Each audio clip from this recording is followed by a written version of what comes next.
This is Greg Troutwine with Maritime Reporter TV, and we're very pleased to be joined today by Patrick Mooney of Apex Stowaway Detection, a company located on the tip of Africa and hired by ship owners to deploy their Jack Russell Terriers to detect stowaways on ships leaving South Africa.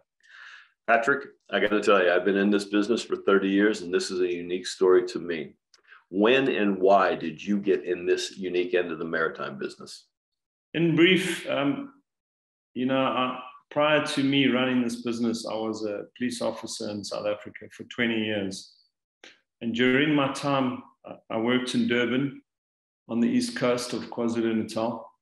And we often had dealings, a lot of them it was pre-9/11 and the ISPS code hadn't been implemented in the ports. So the ports were pretty open.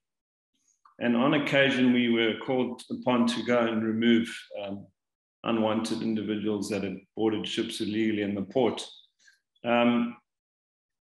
Subsequent to 9/11, the problem seemed to actually get worse, even when the ports were fenced in and closed up. This became an issue, and I started to note it when I was working, and I was a member of the K9 unit at the time.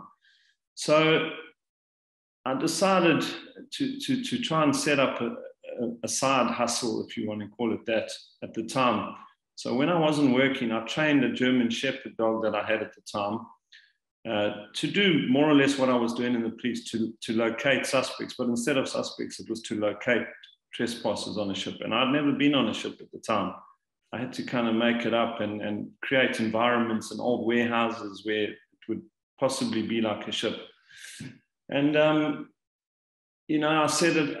I got the dog trained up and I started cold calling on ships in the harbor and a couple of local port agents. And eventually, after weeks of trial and error, I got a bite. And someone asked me to come down that had a problem on a vessel in Durban. And I came down and I located about 6 individuals hidden on that vessel. And word sort of started to get around, and I started to get quite a few calls. And it was myself at the time and I think 2 mates that were also policemen that were helping out. And then we got a call to go up to the East Coast further to Richards Bay and do a ship there. And that's how it kind of began, As far as I'm aware, we were the first people doing it in a private capacity in the world. In all other countries, it was done by the Coast Guard and the local authorities. But yeah, from there, it kind of just grew and grew until a point where I eventually resigned from the police in 2009. And that's when I formed Apex Stowaway Detection. Where are you today? Can you give us a by the numbers look at your company using the metrics of your choice? All right. So South Africa has 4 major ports, starting with Saldanha Bay on the west coast, and then Cape Town. And then going up the east coast, there's Durban, which is the busiest port in Africa, and Richards Bay, just a bit further north from that. Port Elizabeth is an additional port. It's not that busy at the moment, so we don't have an office there, but we have a subcontractor working on our behalf there. In the other ports, we employ about 100 staff members now, we probably in the region of about 85 to 110 vessels a month that we are servicing across those 4 ports. The numbers vary depending on, for example, the Ukraine-Russia conflict. We've seen a big increase on numbers now, vessels that aren't calling for raw materials, minerals, bulk, coal. Coal's become a big one.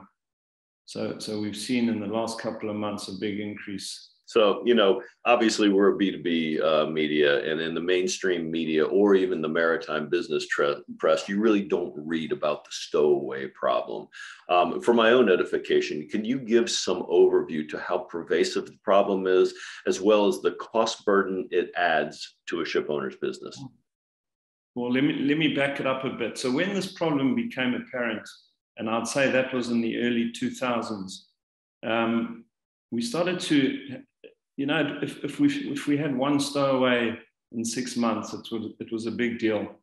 But slowly the numbers increased. And if, for example, if a stowaway gets on board a vessel here and he sails, the ship sails with him on board, the ship now has to take responsibility for that individual, and it has to find a port that's friendly and accommodating the repatriation of the stowaway. So there's a couple of factors here. There's the direct costs, which will relate to the repatriation of the stowaway. In other words, the practical costs, getting a launch, getting escorts, getting security, getting tickets, hotel costs, the company that will handle them at the airport, getting them back across. And these costs vary. So I went back just in my records and I did some investigating. For example, in 2015, there was a stowaway repatriated, and the cost at the time was $24,000. In July this year, two stowaways were repatriated from Walvis Bay, and bear in mind they're going back to the same point, to Tanzania, and that cost was $123,000. So that is the first part of it. The second part of it is the off-hire. So if a vessel has stowaways and it has to divert, it will go off-hire from the charterers, because the security and the stowaways on board are the direct responsibility of the owners of that vessel. So if a vessel's gone off-hire, suddenly the owner is now covering all those higher costs, whether it be fuel, salaries, the day-to-day running of the vessel. And that is where the costs now become astronomical. You can take it one step further. You know, vessels are related in terms of ISPS for any breaches of security and that, and it affects their rating, whether they have a stowaway or any breach of a security on board.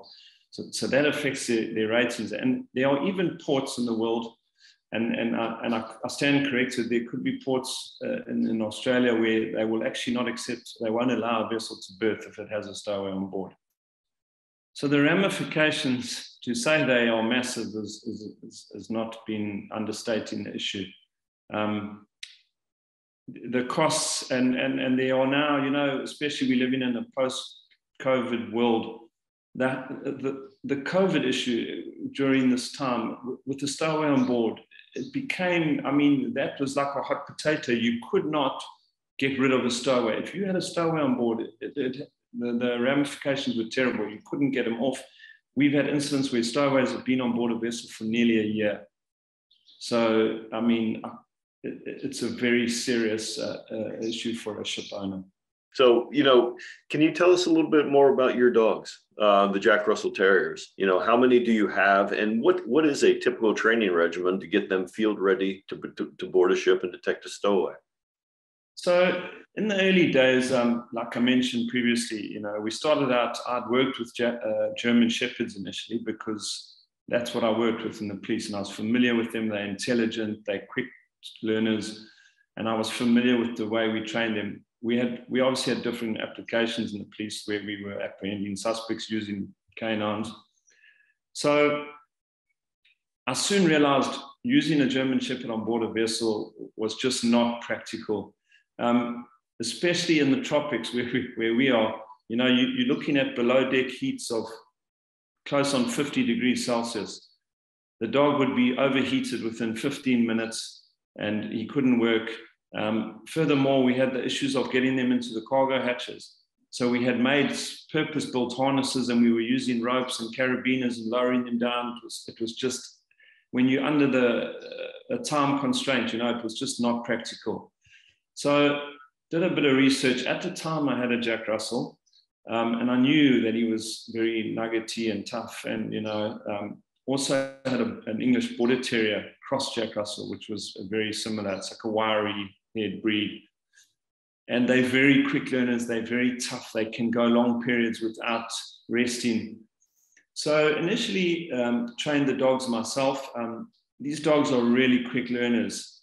So initially started with 1, 2, and then we needed more. So we'd bring in a new dog, give it the basics.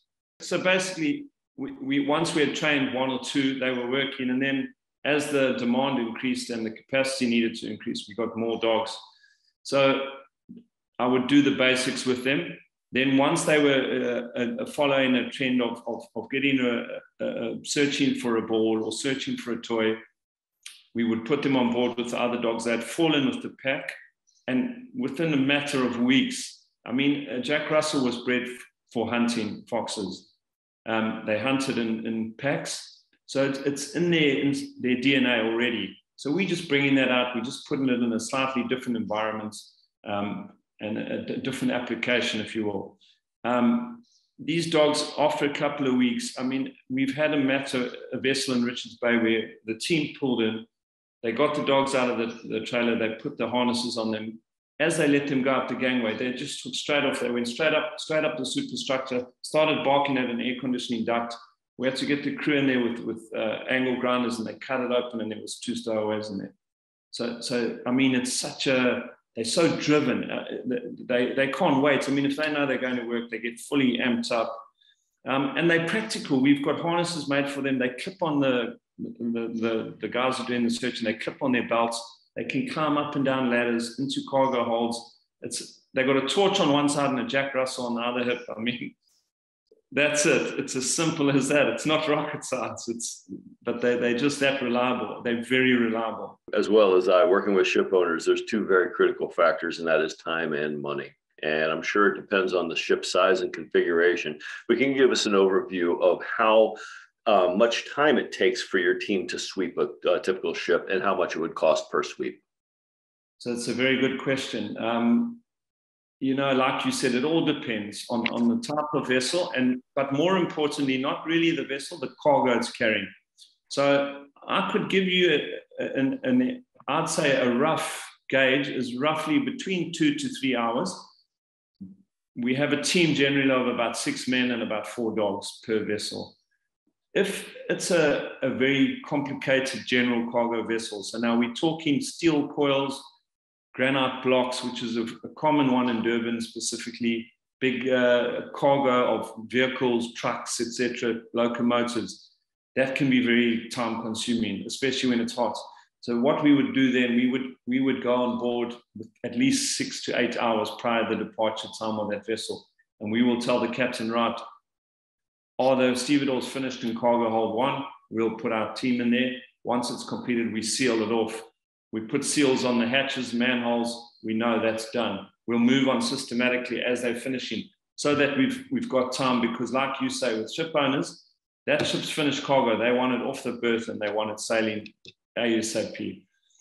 With regards to costs, look, also it varies. It varies on the client. It varies on the vessel, the type, where. But you're looking around, for a sweep, you're looking around $600 approximately.